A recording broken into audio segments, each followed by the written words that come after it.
자,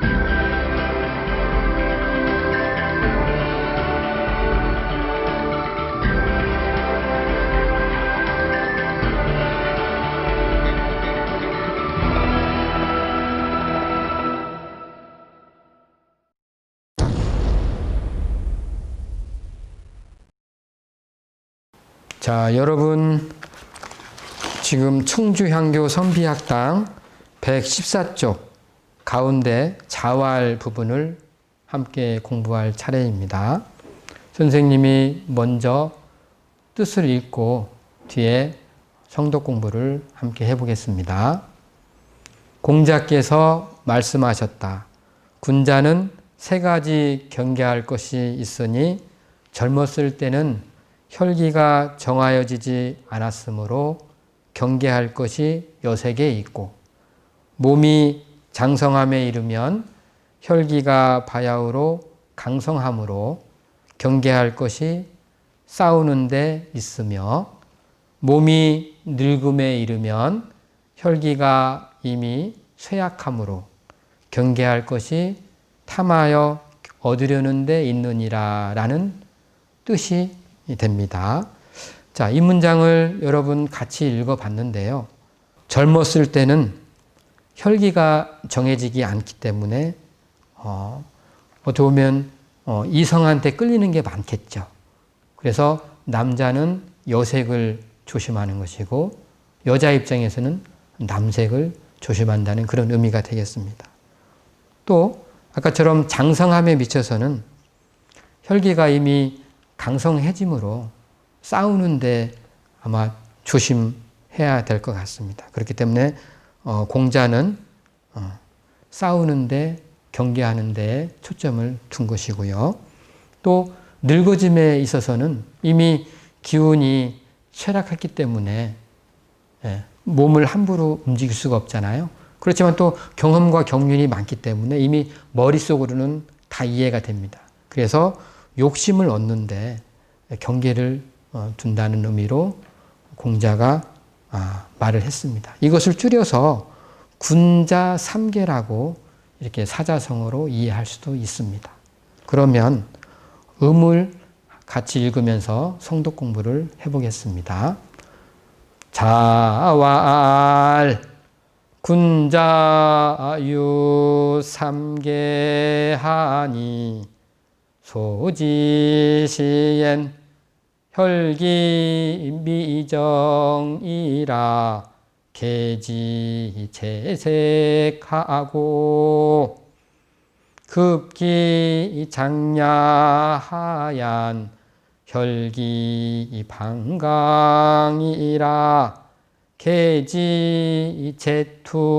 계지재투하고 급기노야하얀 혈기기세라 계지재득이니라. 자, 여러분 어떻게 같이 한번 따라 읽었나요? 자, 입으로는 음으로 읽고 머릿속으로는 이런 뜻을 새기면서 읽는 방법이 바로 선비의 성독 공부라고 할 수 있습니다. 자, 그래서 이 문장에서는 우리가 어렸을 때나 중년이 됐을 때나 나중에 노년이 됐을 때의 그 경계를 지침을 바르게 알 수 있는 내용이었습니다. 다음 문장을 보겠습니다. 페이지 116쪽 위에서 두 번째 예기의 왈, 이 내용을 뜻으로 읽고 또 함께 성독 공부를 해보겠습니다. 예기에 말하였다. 옥은 다듬지 않으면 그릇이 되지 못하고 사람은 배우지 않으면 을을 알지 못한다라는 뜻입니다. 여러분, 이 글을 읽으면서 어떤 생각이 드나요? 네. 아무리 좋은 원석의 옥이 있다 하더라도 그 원석을 좋은 옥공의 손에 다듬지 않으면 좋은 기구로 사용될 수가 없겠죠. 그 원석을 다시 가공을 해서 쓸 수 있는 그릇이 됐을 때 이 옥의 가치가 더 크다고 생각합니다. 자, 그러면 음으로 읽고 성독 공부를 함께 해보겠습니다. 예기 예왈 옥불탁이면 불성기요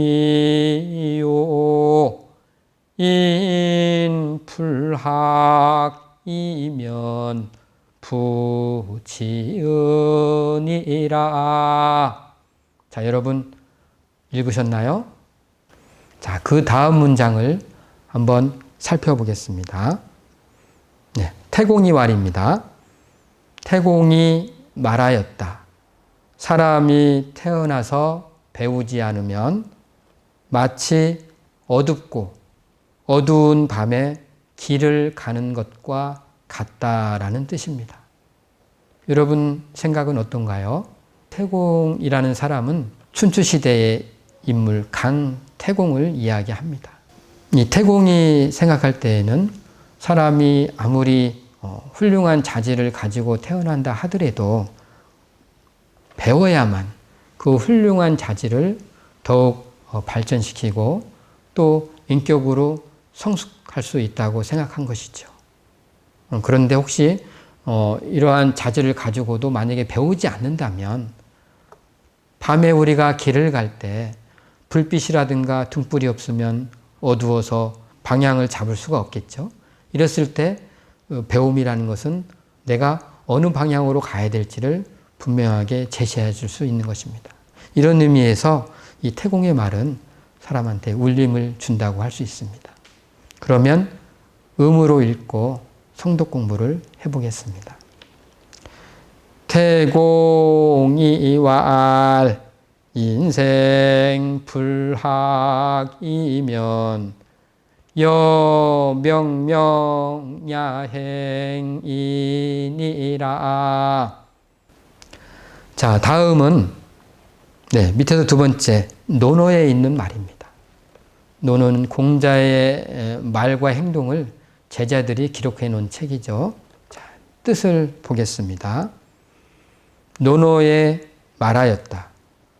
학문은 미치지 못한 것 같이 하고 오직 이룰까 두려워해야 한다라고 뜻을 풀고 있습니다. 자, 여러분 혹시 선생님께서 여러분들한테 이렇게 물어본 적 많이 있죠. 철수야, 공부 잘했어? 라고 한다면 철수는 보통 숙제를 다 했다고 하면 네, 선생님 다 했습니다.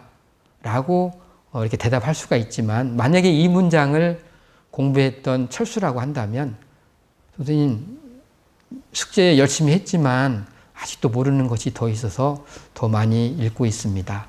이렇게 대답할 수도 있는 내용입니다. 그렇기 때문에 여기서 공자가 말한 학문은 미치지 못한 것 같이 한다라는 이 표현은 최선을 다해서 열심히 공부하고 그렇게 한 뒤에도 혹시라도 내가 미진하거나 내가 조금이라도 부족한 부분이 있구나라고 생각하는 그 마음입니다. 그러니 이 뜻이 의미하는 바가 굉장히 큽니다. 그러면 음으로 읽으면서 성독 공부를 같이 해보겠습니다. 논어예왈 하교 불급이요 유공실진이라. 네, 여러분 큰 소리로 따라 읽었나요? 네. 어렵다고요? 네, 어려울 수 있습니다. 물론 어렵죠. 선생님도 처음 공부할 때 무척 어려웠습니다. 그렇지만은 차근차근 순서 있게 조금씩 하다 보니까 처음보다는 좀 더 알게 되고 조금 더 자주 반복해서 책을 보다 보니까 조금 더 알게 돼서 지금의 선생님도 있는 것입니다. 아마 여러분들은 선생님보다 더 잘하고 더 훌륭한 사람이 될 거라고 선생님은 생각합니다. 또 문장을 한번 같이 읽어보겠습니다. 117쪽에 위에서 두 번째 자왈이라는 문장입니다. 공자께서 말씀하셨다. 선비가 도의 뜻을 두고서 나쁜 옷과 나쁜 음식을 부끄럽게 생각하는 사람과는 더불어 의논할 수가 없다라는 내용입니다. 공자는 왜 이런 표현을 했을까요? 네, 여기서 공자께서 선비가 도의 뜻을 둔다라는 표현을 했는데 바로 입지를 이야기하고 있습니다. 자, 입지 제가 한번 판서를 해보겠습니다.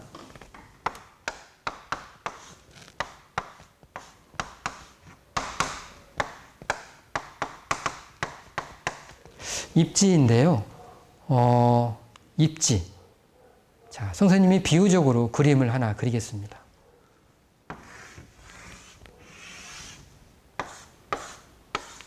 하늘에서 뭐가 내리죠?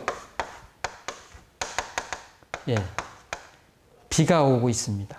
이 빗물이 멈추지 않고 계속 흘러간다면 어디까지 갈 수 있을까요? 네, 아이고, 예, 아주 잘 알고 있네요. 맞습니다. 바로 빗물이 멈추지 않으면 바다에까지 갈 수 있습니다. 이 빗물의 어떻게 보면 마지막 완성의 단계가 바다라고 할 수 있습니다. 그러면 똑같이 사람을 한번 생각을 해보죠. 사람도 멈추지 않고 계속 노력을 하고 실천한다면 완성은 어디가 될까요? 네, 맞습니다.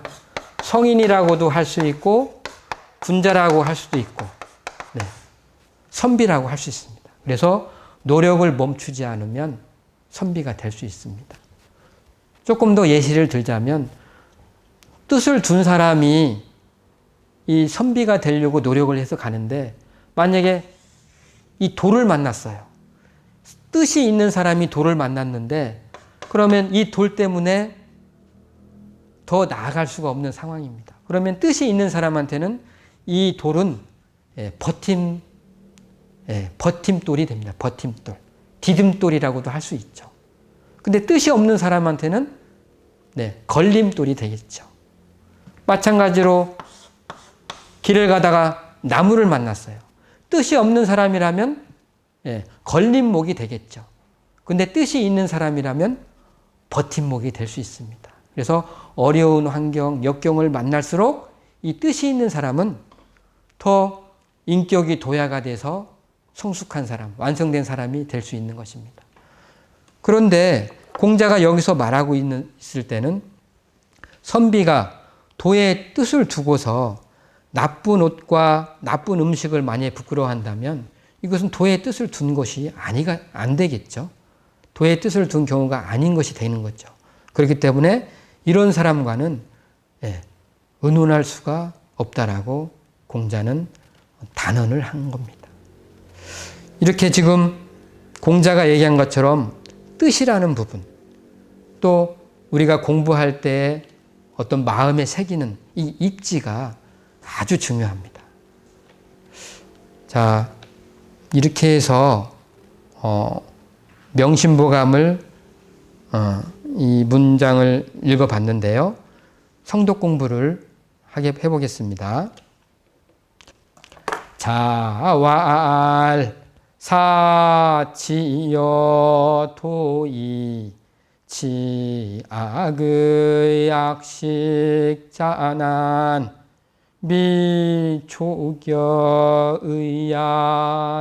미초격의야니라. 자, 여러분 선생님과 함께 명심보감을 공부해 봤습니다. 어떻게 공부에 도움이 되었나요? 나머지 명심보감도 선생님과 공부했던 것처럼 따라 읽다 보면 어느새 명심보감 한 권을 뚝딱 마칠 날이 있을 겁니다. 자, 선생님과 함께 공부할 수 있어서 즐거웠습니다. 감사합니다.